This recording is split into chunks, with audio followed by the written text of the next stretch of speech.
Hi mga beshi! So ayan, for today's video, magluluto lang ako ng sopas dito ngayon.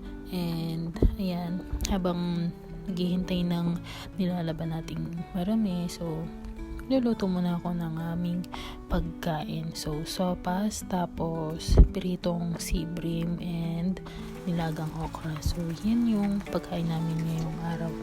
And ayun lang, nagisa na ako ng normal na pag-isa lang natin sa sopas. Wala namang masyadong special.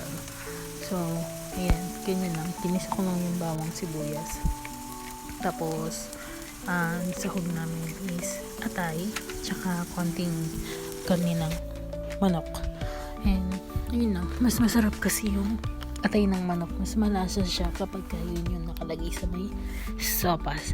And, butter yung nilagay ko instead of margarine ilalagay kasi medyo hindi ako fan ng margarine. So butter, and ginisa ko lang dyan yon sa butter ang ating mga sahog.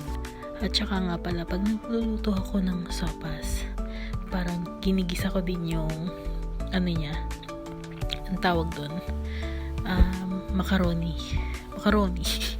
macaroni ba tawag dun? So yun, ginigisa ko din yun, and then after nun, nilalagyan ko lang yun ng sabaw ng tubig para medyo lumbot yung macaroni natin, and then susunod ko na dyan yung gatas, pangpalasa ng ating sopas. Hindi pwedeng walang gatas ang sopas mga beshi, diba?